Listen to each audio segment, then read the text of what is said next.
Catat itu pasti. Kenapa saya berkata menyakiti? Karena melukai hati Yesus, memecah belahkan tubuhnya. Yang ada aja belum bisa bersatu, kita pecah-pecah lagi. Jahat sekali kita ini. Itu pikirkan baik-baik. Kita harus memberi solusi. Amin. Bukan cuma bisa menjawab. Dengan solusi dalam hidup ini. Ini yang kita harus kerjakan. Oke, dan apa solusinya? Ini yang penting kita tahu. Karena tadi malam ayat 23 pasal 27 Kisah Rasul, karena tadi malam seorang malaikat dari Tuhan, yaitu dari Tuhan yang aku sembah sebagai miliknya, berdiri di sisiku. Ini luar biasa. Ada banyak kali dalam surat-surat Paulus ini saudara kita melihat kesaksian ini. Tadi malam, kalau malaikat Tuhan berdiri di sisinya, kira-kira Paulus sedang tidur atau sedang apa? Jawab coba. Sedang tidur atau sedang apa? Pasti sedang bersekutu dengan Tuhan. Kalau dia sedang tidur, ditulis tadi malam aku bermimpi. Nah itu tidur. Benar enggak? Dia enggak tidur. Maka itu ada satu penglihatan. Malaikat datang dan ia berkata, nah inilah solusi, adalah firman Tuhan. Amin.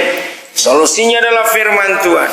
Dan ia berkata, jangan takut Paulus, engkau harus menghadap Kaisar. Dan sesungguhnya oleh karena karunia Tuhan, maka semua orang yang ada di bersama-sama dengan engkau di kapal ini. Ini yang penting, ini motivasi. Saya ulangi lagi ayat 24 bagian tengah.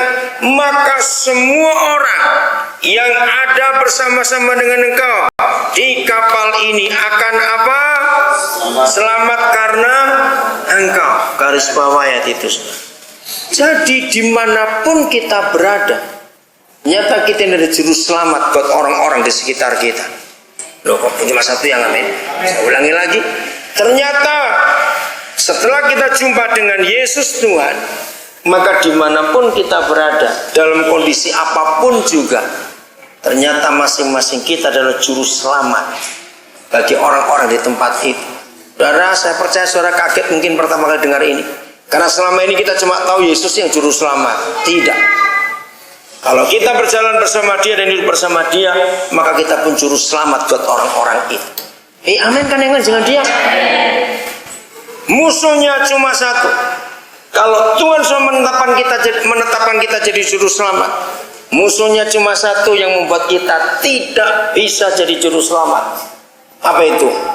Egois. Ketika kita hanya memikir diri sendiri, kita nggak akan bisa jadi juru selamat buat orang lain. Contohnya Yusuf, kalau dia hanya mikir diri sendiri, dia nggak memikir yang lain, maka dia cuma kapan aku bebas? Kapan aku bebas? Doanya cuma Tuhan tolong aku kan punya visi, aku begini begitu enggak.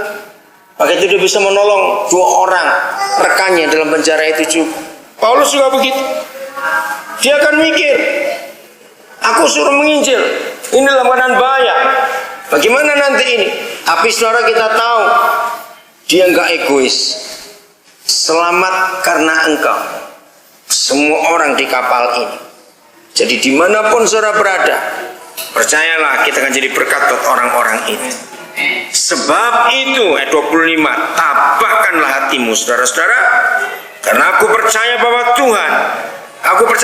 Tuhan bahwa semuanya pasti terjadi sama seperti yang dinyatakan kepadaku. Oh ini luar biasa saudara.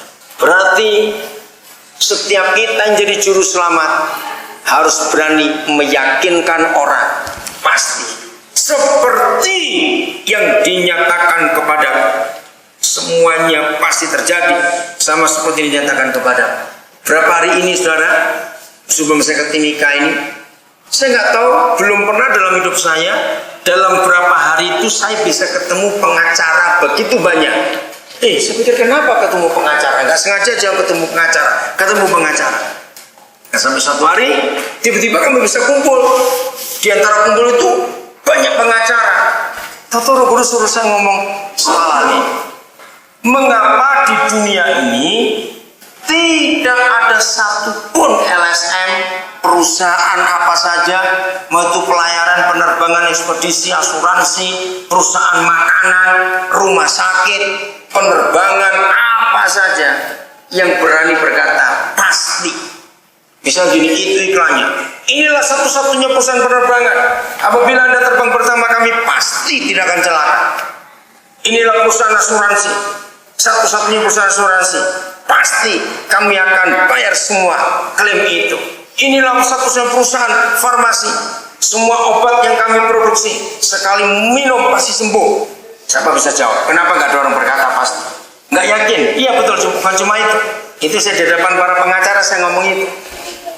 Ayo, kenapa tidak ada yang berani berkata pasti dalam segala hal? Nggak tahu apa yang terjadi, tutulan rohani. Jadi kan kalau itu pengacara semua, jangan jawab apa. Kenapa? Bukan karena mereka nggak bisa memberi kepastian. Kenapa? Iya karena tidak pasti tahu, karena nggak pasti. Kalau saudara pengacara, saudara kan jawab apa? Jawabannya gampang, apa? Karena nggak ada orang, jadi pengacara. Bukan, jawabannya karena takut dituntut. Susah bener. Bener nggak? Takut dituntut. Pasti. Jangan main-main.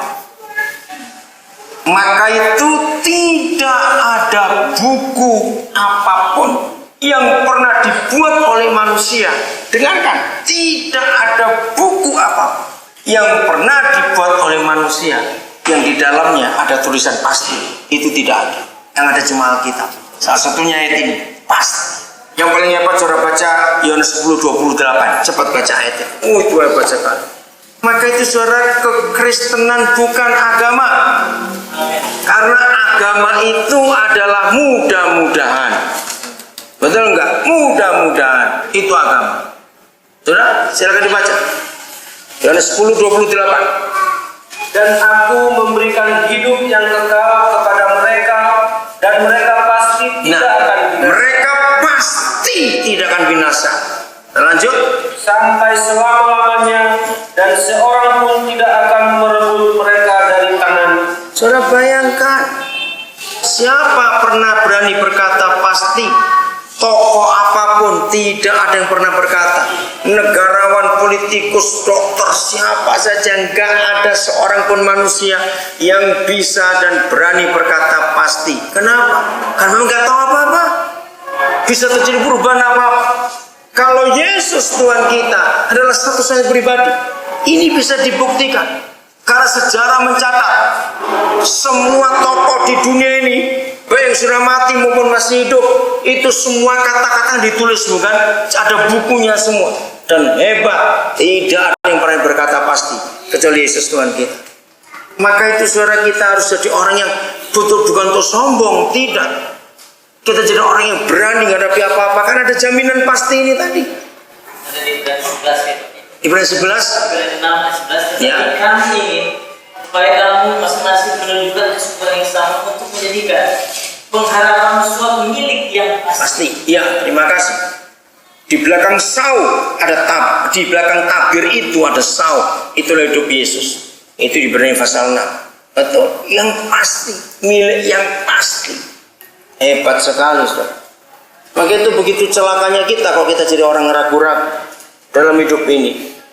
Orang yang takut, orang yang khawatir, apa-apa itu jangan dipikirin takutnya dulu. Belajar untuk percaya ada Papa kita dimanapun juga kita berada. Khawatir, takut adalah dosa besar.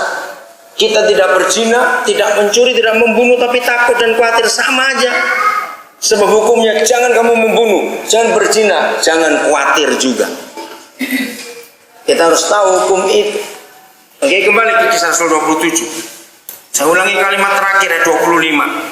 Bahwa semuanya pasti terjadi sama seperti yang dinyatakan kepadaku. Namun kita harus mendamparkan kapal ini di salah satu pulau. Ayat 27 ngeri sekali. Malam yang keberapa? 14. Jadi 2 minggu mereka terombang-ambing di laut. Siapa pernah kena ombak yang cuma berapa jam aja? Ini 2 minggu 14 malam sudah tiba, dan kami masih tetap terombang-ambing di laut Adria.